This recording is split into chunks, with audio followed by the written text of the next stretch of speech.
12 മണിയോടുകൂടി വിധി പ്രസ്താവം വരും എന്ന് നമ്മൾ പ്രതീക്ഷിക്കുന്നുണ്ട്. കോടതിയിൽ നിന്ന് വിവരങ്ങൾ വരുന്ന മുറയ്ക്ക് വീണ്ടും ശരണിലേക്കും ഒപ്പം സിജോയിലേക്കും വരാം. സുനിൽ ഐസക് ഉണ്ട് കണ്ണൂരിൽ. സുനിൽ, CPM-നെ ഒപ്പം രാഷ്ട്രീയ കേരളം എത്ര കണ്ട് ആകാംക്ഷയോടെ കാത്തിരിക്കുന്ന ഒരു വിധിയാണിത്. ഇത് പരമാവധി ശിക്ഷയിലേക്കൊക്കെ പോയാൽ CPM നേതാക്കൾ, പ്രത്യേകിച്ചും KV കുഞ്ഞിരാമൻ സെക്രട്ടേറിയറ്റ് അംഗമാണ്, മുൻ MLA ആണ്. ഈ ടേം ഒരുപക്ഷെ കാസർഗോഡ് CPM-ൻ്റെ ജില്ലാ സെക്രട്ടറി ആവാൻ വരെ യോഗ്യതയുള്ള ഒരാളാണ്. ഇനിയിപ്പോൾ മണികണ്ഠനാണെങ്കിലും വലിയ രാഷ്ട്രീയ ഭാവി CPM-നകത്ത് കൽപ്പിക്കപ്പെടുന്ന ഒരാളാണ്. അവരുടെയൊക്കെ രാഷ്ട്രീയ ഭാവിയെ പരമാവധി ശിക്ഷയിലേക്ക് പോയാൽ ഏതർത്ഥത്തിൽ ബാധിക്കും? എത്ര കണ്ട് പരിക്ക് CPM-ൻ്റെ കാസർഗോഡ് ജില്ലാ നേതൃത്വത്തിനും ഒപ്പം മൊത്തത്തിലും CPM-ന് എത്ര കണ്ട് പരിക്കേൽപ്പിക്കുന്ന ഒരു വിധിയായിരിക്കും വരാനിരിക്കുന്നത്? സൈഫുദ്ദീൻ, കേരളം ചർച്ച ചെയ്ത പ്രമാദമായ ഒരു രാഷ്ട്രീയ കൊലപാതക കേസിൻ്റെ ശിക്ഷാവിധിയാണ് അല്പസമയത്തിനുള്ളിൽ വരാൻ പോകുന്നത്. അതുകൊണ്ട് തന്നെ അതിന് വലിയ രാഷ്ട്രീയ പ്രാധാന്യം കൂടിയുള്ള ഒരു വിധിയാണ് വരാനിരിക്കുന്നത്. അതിന് പല കാരണങ്ങളുണ്ട്. അതിൽ പ്രധാനപ്പെട്ടത് അത് CPM-നെ നേരിട്ട് ബാധിക്കുന്ന ഒരു വിധി എന്ന നിലയ്ക്കാണ്. ഒരുപക്ഷെ കേരള രാഷ്ട്രീയത്തിൻ്റെ ചരിത്രമെടുത്ത് പരിശോധിച്ചാൽ, അല്ലെങ്കിൽ ഈ രാഷ്ട്രീയ കൊലപാതകങ്ങളുടെയൊക്കെ ചരിത്രം പരിശോധിച്ചാൽ അനിതര സാധാരണമായ ഒരു കേസെന്ന് നമുക്കിതിനെ വിശേഷിപ്പിക്കണം. കാരണം പാർട്ടിയുടെ ഒരു ബ്രാഞ്ച് സെക്രട്ടറി മുതൽ അങ്ങ് പാർട്ടിയുടെ ജില്ലാ സെക്രട്ടേറിയറ്റ് അംഗം വരെ ഉൾപ്പെട്ട ഒരു കേസ്. അതിൽ മുൻ ലോക്കൽ സെക്രട്ടറി മുതൽ പാർട്ടി ജില്ലാ സെക്രട്ടേറിയറ്റ് അംഗം വരെ കുറ്റക്കാരെന്ന് കോടതി കണ്ടെത്തുന്ന ഒരു കേസ്.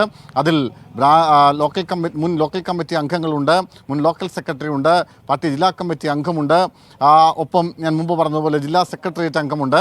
ഇത്രയധികം നേതാക്കളെ ഒരു കേസിൽ ഇതാദ്യമായിട്ടാണ് കുറ്റക്കാരാണെന്ന് കോടതി കണ്ടെത്തുന്നത്. സ്വാഭാവികമായും KV കുഞ്ഞിരാമൻ അടക്കമുള്ള ആളുകൾക്കെതിരെ IPC 225, അതായത് പ്രതികളെ കസ്റ്റഡിയിൽ നിന്ന് ബലമായി മോചിപ്പിച്ചു എന്ന വകുപ്പാണ് ചേർത്തിരിക്കുന്നതിൽ കൂടിയും അതിന് 7 വർഷം വരെ തടവ് ശിക്ഷ ലഭിക്കാൻ കഴിയുന്ന വകുപ്പാണ്.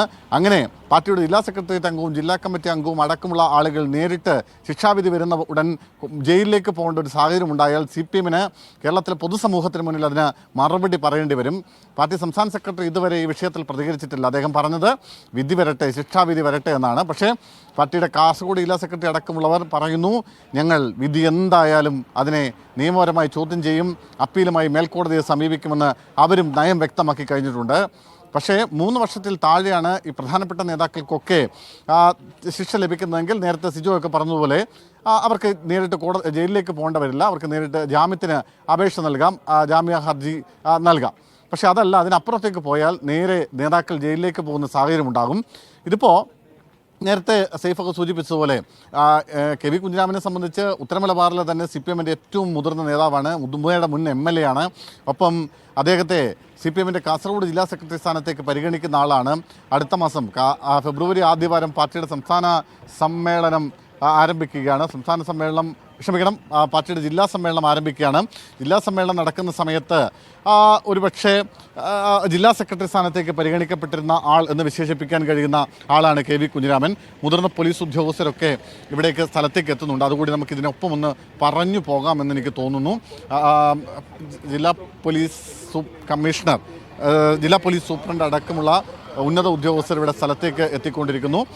ഇവിടെ ഇപ്പോൾ നമ്മൾ സ്ക്രീനിൽ കാണുന്നത് ഇവിടെ സുരക്ഷയ്ക്ക് ചുമതല നൽകിയിട്ടുള്ള ബേക്കൽ DYSP VV മനോജുമായി സുരക്ഷ സംബന്ധിച്ച കാര്യങ്ങൾ ജില്ലാ പോലീസ് മേധാവി ചർച്ച നടത്തുന്നതാണ്. ഒപ്പം SCP അടക്കമുള്ള ആളുകളും ഇതിലുണ്ട്. ഏതാണ്ട് 160ഓളം പോലീസുകാരെ KAP-യിൽ നിന്നടക്കം ജില്ലയുടെ വിവിധ ഭാഗങ്ങളിൽ നിന്നടക്കം ഇവിടേക്ക് വിന്യസിച്ചിട്ടുണ്ട്. MSPയുടെ DYSP പ്രേം സദൻ അടക്കമുള്ള DYSP-മാരുണ്ട്. ഏതാണ്ട് 4ലധികം CI-മാർക്ക് ചുമതല നൽകിയിട്ടുണ്ട്. അങ്ങനെ വലിയ സംഘത്തെ ഇവിടെ പോലീസ് സംഘത്തെ ഇവിടെ നിയോഗിച്ചിട്ടുണ്ട്. കാരണം ഈ വിധി വന്നാൽ ഉടൻ തന്നെ ഇവിടെ പ്രകടനം ഉണ്ടാകുമെന്ന് കോൺഗ്രസ് പ്രഖ്യാപിച്ചിട്ടുണ്ട്. പ്രകടനം അടക്കമുള്ളവ ഒഴിവാക്കണമെന്ന് ഇന്നലെ സർവകക്ഷി യോഗത്തിൽ തീരുമാനമായതായിരുന്നു. പക്ഷേ പോലീസ് അഭ്യർത്ഥിച്ചിരുന്നു. അത് പക്ഷേ കോൺഗ്രസ് തള്ളിക്കളയുകയാണ് ചെയ്തത്. രാജ്മോഹൻ ഉണ്ണിത്താനും ഒപ്പം D ഡീൻ കുര്യാക്കോസും ജെബി മേത്തറും അടക്കമുള്ള കോൺഗ്രസിന്റെ പ്രധാനപ്പെട്ട നേതാക്കളൊക്കെ ഇവിടേക്ക് കാസർഗോഡേക്ക് ഇവിടെ കല്യോട്ടേക്ക് എത്തിച്ചേരുകയും ചെയ്തിട്ടുണ്ട്. ആ സാഹചര്യത്തിൽ വലിയ തോതിലുള്ള ഒരു പ്രകടനത്തിലേക്ക് ഒരുപക്ഷെ കാര്യങ്ങൾ പോകാൻ സാധ്യതയുണ്ട്. അങ്ങനെ വന്നാൽ അത് ഏതെങ്കിലും തരത്തിൽ സംഘർഷത്തിലേക്ക് പോകാനുള്ള സാധ്യതയുണ്ടെന്ന് സ്പെഷ്യൽ ബ്രാഞ്ച് റിപ്പോർട്ട് നൽകിയിട്ടുണ്ട്. ആ പശ്ചാത്തലത്തിലാണ് അതിശക്തമായ സുരക്ഷ ഇവിടെ ഏർപ്പെടുത്തിയിരിക്കുന്നത്. ഞാൻ മുമ്പ് പറഞ്ഞ കാര്യത്തിലേക്ക് തിരിച്ചു വരാം. അതിനിടയ്ക്ക് ജില്ലാ പോലീസ് മേധാവി എത്തിയതുകൊണ്ടാണ് ആ വാർത്തയിലേക്ക് നമ്മൾ പോയത്. അതായത് CPM-നെ സംബന്ധിച്ച് ഞാൻ മുമ്പ് പറഞ്ഞു, സമ്മേളന കാലഘട്ടമാണ്. നേതാക്കൾ കൂട്ടത്തോടെ ജയിലിലേക്ക് പോകേണ്ടി വന്നാൽ, നേതാക്കൾക്ക് വലിയ ശിക്ഷ ലഭിക്കുന്ന സാഹചര്യം ഉണ്ടായാൽ അത് പാർട്ടി അണികൾക്ക് മുന്നിലെങ്കിലും അതിന് കൃത്യമായ ഉത്തരം പറയേണ്ട ഒരു ബാധ്യതയിലേക്ക് CPM എത്തും. മാത്രമല്ല, തദ്ദേശ തെരഞ്ഞെടുപ്പിലേക്ക് ഇനി വളരെ ദൂരമൊന്നുമില്ല. 3-4 മാസങ്ങൾ മാത്രമാണ് തദ്ദേശ തെരഞ്ഞെടുപ്പിന് ഇനി ബാക്കിയുള്ളത്. ഞാനിപ്പോൾ നിൽക്കുന്ന പെരിയ പഞ്ചായത്ത് അടക്കം കഴിഞ്ഞ തവണ കോൺഗ്രസ് LDF-ന് നഷ്ടമായത് ഈ കേസിന് പിന്നാലെയാണ്. പുല്ലൂർ പെരിയാണ് ഈ പഞ്ചായത്ത്. പുല്ലൂർ പെരിയ അടക്കമുള്ള പഞ്ചായത്തുകളൊക്കെ LDF-ന് വളരെ ശക്തി കേന്ദ്രങ്ങളായിരുന്ന ഈ പഞ്ചായത്തൊക്കെ നഷ്ടപ്പെടുന്നത് കഴിഞ്ഞ തവണ ഒരുപക്ഷെ അതിലൊരു പ്രധാനപ്പെട്ട കാരണങ്ങളിലൊന്ന് ഈ കേസാണ്. അതായത് പെരിയ ഇരട്ട കൊലപാതകമാണ്. പിന്നീട് ലോക്സഭാ തെരഞ്ഞെടുപ്പ് 2019 വരുമ്പോൾ CPM-ന്റെ ശക്തി കേന്ദ്രം CPM-ന് നഷ്ടപ്പെടുന്നു. അവിടെ രാജ്മോഹൻ ഉണ്ണിത്താൻ കോൺഗ്രസിൻ്റെ പ്രതിനിധി ലോക്സഭയിലേക്ക് ജയിച്ചു കയറുന്നു. കഴിഞ്ഞ നിയമസഭാ തെരഞ്ഞെടുപ്പിൽ പോലും പലയിടങ്ങളിലും വോട്ട് ചോർച്ചയ്ക്ക് പോലും കാരണങ്ങളിലൊന്നെന്ന് പാർട്ടി കണ്ടെത്തിയ കാരണങ്ങളിലൊന്ന് ഒരുപക്ഷേ ഈ പറഞ്ഞതുപോലെ ഈ കേസാണ്. അതുകൊണ്ട് വരാനിരിക്കുന്ന തദ്ദേശ തെരഞ്ഞെടുപ്പിലായാലും പാർട്ടി സമ്മേളനങ്ങളായാലും ഒക്കെ CPM-ന് പൊതുവിടത്തിൽ മറുപടി പറയേണ്ട ഒരു പ്രധാനപ്പെട്ട വിഷയമായി ഈ കേസിൻ്റെ ശിക്ഷാവിധി മാറും എന്ന കാര്യം 100% ഉറപ്പാണ്. ഒന്ന് പാർട്ടിയെ പ്രതിരോധത്തിലാക്കുന്ന വിഷയം അതാണ്. മറ്റൊന്ന് സുനിൽ ഇപ്പോൾ പേരയിലാണുള്ളത്. അവിടെ ഈ വിധിക്ക് പിന്നാലെ അനിഷ്ട സംഭവങ്ങൾ ഒഴിവാക്കാൻ വേണ്ടിയുള്ള പോലീസിന്റെ വലിയ തോതിലുള്ള സുരക്ഷാ നടപടികൾ കാണുന്നുണ്ട്.